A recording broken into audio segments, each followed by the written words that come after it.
All right, guys, so welcome back to the channel. You see the title, the cat's in the view, but it's okay. Just give her a little pet right here while I talk about the phone. So anyway, this right here, like we talked about earlier, is the OnePlus n300 5G. And like I said earlier in the other video, I do like this phone a lot, but it did have a couple issues that I wanted to talk about because I don't plan on keeping it. So for those that are wanting me to do a particular test, well, I'm not going to be able to do it. I'm actually getting rid of the phone today. I have a buyer. Let's get it out of here. But anyway, I want to talk about some of the issues. So for one, some are minor. One is major, but it's still not a deal breaker for those that are interested in the phone. And major for me is about things like battery life and processing power and speeds like that. So if you look at the screen right here, they already have it in the factory restore mode. Most people don't like the fact that this is a 1080p screen. Now, granted, for new customers, it's going to cost you $39 for the phone, or if you add a line and then you pay the first month bill and any taxes and fees, not a bad price.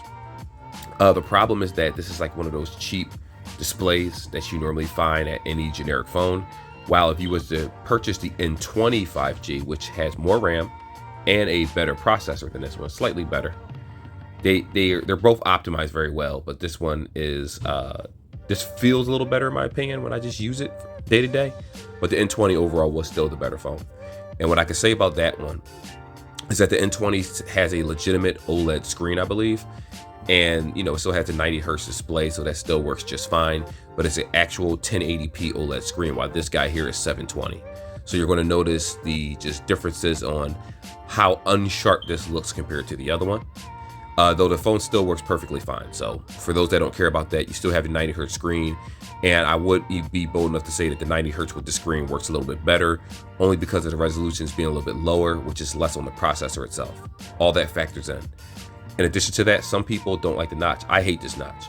Now, I've never been a fan of teardrop notches, even when they tried to copy off of Apple when the iPhone 10 first came out. And to use this design on a 2022 phone, it was just moronic and idiotic in my opinion. My guess is that OnePlus just had a bunch of old phones with a bunch of screens and said, you know what, let's just put new processors and stuff inside of it, but let's use old screens. That's the only explanation I can think of, that it was just a lazy cash grab. Because even last year's model, the N200, has a notch on little hole punch on the side that makes it look a lot more modern. This looks thicker with the bezels. It just looks really dated, like at least by 2 to 3 years. I don't know why they did that. It made no sense to me. I kind of wish they didn't.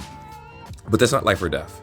Another thing I talked about was the battery life. Now, even though this has 33 watt fast charging, it is not warp charging, which was super misleading. And I said that in a video, I wrote in the comment section of my last video about this phone, where you would get 30 minutes, 80% or so.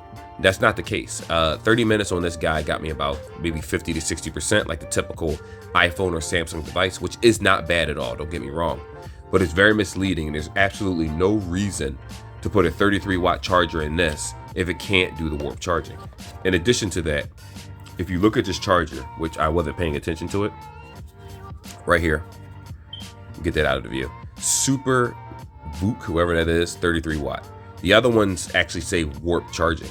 So they purposely did not put warp charging in this phone. It's 33 watts.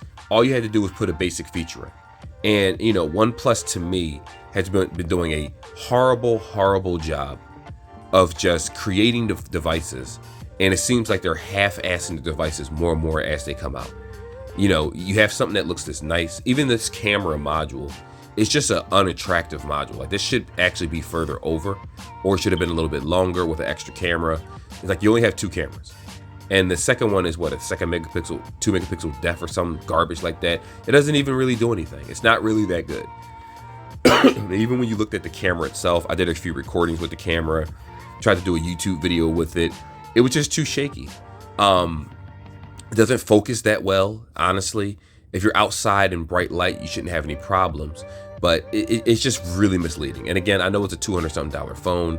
I understand that, but it doesn't mean that we shouldn't have standards when it comes to our devices. And they really dropped the ball with that one. So, again, so for people that are saying, okay, well, is the processor bad?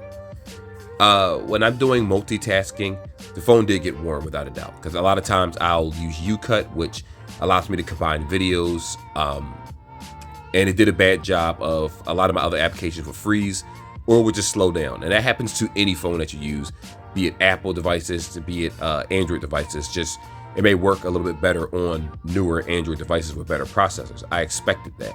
But for those that are trying to use this for longevity, for like creation and Canva and different things, if you're only using Canva on one source, which is the phone, excuse me, I'm still underneath the weather. I'm not feeling it. To be honest, no, it doesn't hold up. Now, most of the phones in this caliber don't hold up. It's not that you can't use it for that. You can. It's just that it's not ideal. And if you're adding, like I said, if you're adding a line to the account, the N20 5G, like I said, has more RAM and it has a better processor, a sharper screen. So a lot of the applications and just the overall pictures of fluidity does come out better than this one. And when I look at this with my eyes, and I'm wearing glasses, it looks fine here. Yes, not all 720 screens are equal. So don't get me wrong. They did put more care into this one than a lot others, but it seemed like this software update and the actual features of the phone might be plentiful and better, but you can't lower a screen resolution, or you can't make a screen similar to last year's model and actually put this nasty notch up here and think that this is a newer phone. Like, if anybody would have seen this phone, like, if you don't look at the back of this, don't look at the back, just look at the front. If you walk into a store, no person is going to think this is the new model of the phone. You're going to think it's an older model, like this is some cheap Alcatel phone or one of those, and you're not going to want to buy it. Now, of course, a OnePlus person will say, "Oh, this is pretty good. I had the other OnePluses. It's a trusted brand. They'll get it." That's how I looked at it. But when I first saw it in person, I said, "This thing looks cheap. It looks cheaply made." Well, not cheaply made. The front looks cheaply made. When you look over the back and the sides, the fingerprint is very responsive, so you don't have an issue with that. The battery life is actually very good. Like, I've downloaded applications on this, Call of Duty, played it for video purposes, and I haven't charged the phone since yesterday, and it holds a very good charge. But a 33 watt charge that's not warp charging and that's your signature, you don't do that to your customers. That is how you don't get customers. But again, the average person is going to see this, ooh, $30, $40, that's not bad. OnePlus, they're going to purchase it, and they may or may not be happy with it. They did fix the issue that they had though with the N20, where when you delete things, it used to take forever to delete. Now it still kind of has that issue from time to time, depending on how big the video is. When you press delete, it took minutes to delete a big video, and it was just, the thing was just spinning and it was just taking forever. It was slowing down the processes of the phone.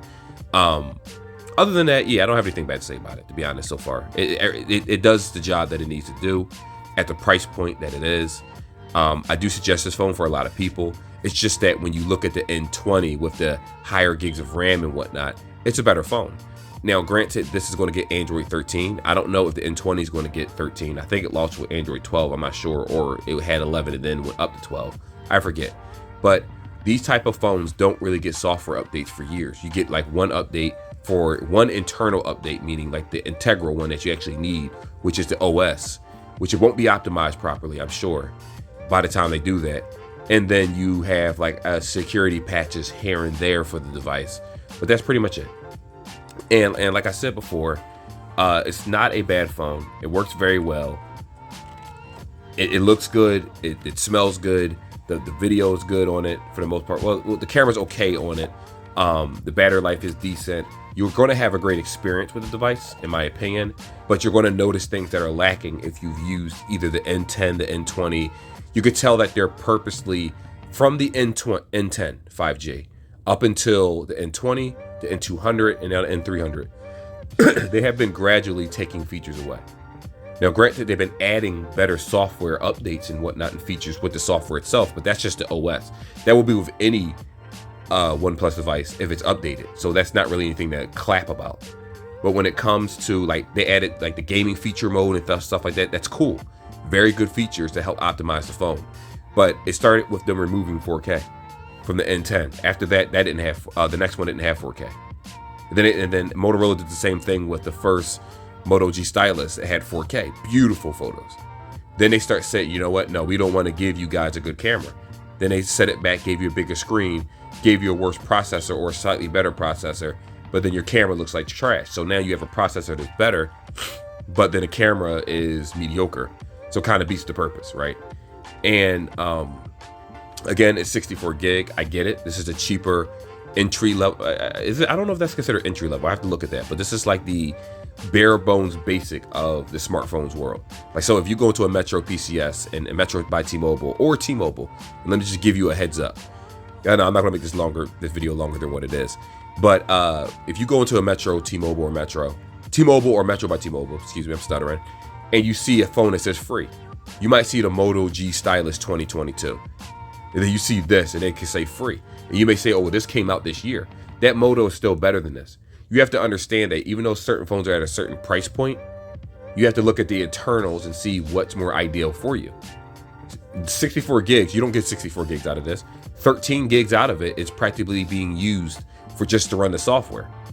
Or 6 or 7, however much it is, it lets you know in the settings. So if that is already being used, you already lost a large portion of your internal memory, which is why a phone should be 64, 128 minimum, because the camera requirements to use it takes so much space that an hour video, you practically have no more space left on your phone. And that's something, even though granted you can get an SD card and different things, to me, to go out to buy an SD card for $20, $30, you know, most people don't go to Micro Center for SD card. Most people don't bargain. They may go to Walmart, or they might order it. So they're paying $20, $30, $40 for 256 gigs, things like that. You could have just charged $20, $30 more for the phone and just gave me 128 gig internal memory. And that would have been perfectly fine. And people would have been fine with it because it still would have been discounted. Sales would have went to the company. The phone would have gotten even more popular. But for whatever reason, they decided to do this shit. And again, I don't know why. So if you're upgrading from an N200, it's no reason to get an N300. It is absolutely no reason to buy this phone. There's nothing they added to this that's worth you paying the extra money for this phone, if we're being honest. Nothing's added. If you're coming from a N20, or you broke your N20 and you just need something cheap, that's a different story. But if you're doing an add-a-line or something, you can get another N20 for literally $19. And it's a higher end device with actual warp charging, where when you plug it up, it'll actually charge 30 minutes, 40 minutes, full for about 45 minutes or so. You go from 0 to 100. So you got to ask yourself, what is it that you want in your device? What is it you're looking for? Because you're stuck with these phones for 6 months under Metro by T-Mobile until it's unlocked or until you're eligible for another upgrade. And with their policies and just extra charges and what they're doing in the store, it's already a bad experience shopping in the store depending on who you deal with. Now, not all stores do that. So let me not say that all stores do scammy practices, but a lot of them do. So I can understand if you don't want it, but it is a good phone. Like, for the most part, it works very well. To me, it just looks very dated. It looks very old. There's nothing exciting about it. It's nothing to run home. I like my phones to at least look nice along with operate well. But if it looks like it's from the 2019, 2018 era, that's already a turnoff. But like I said, it's not huge gripes. No real performance dips or performance issues. When you optimize the phone, like you hit the menu, you swipe up and you want to close the application, it hits optimize, whatever that button is. It actually optimizes your RAM a little bit better than previous OnePlus devices, at least the low-end ones. I'm not talking about the 10, the OnePlus 10 and stuff like that. That's a whole different story. But anyway, like always, like and subscribe. And what I'll say is I'll just leave this open. I'll leave this conversation open to you guys. It's really up to you what you want to buy. I don't know if any other devices are being released under Metro, but if they're for this price point, they're probably going to be trash if we're being completely honest here. And for your buck, honestly, you can just go ahead and buy the Alcatel, I don't know, 6 Pro, whatever that thing is. That one even has wireless charging and has more internal memory. It's just like, this isn't worth the asking price when you compare it to other devices that they have, if you want to do a side-by-side comparison. But like and subscribe like always. Let me get out of here. I made this video long enough. Till then, be safe.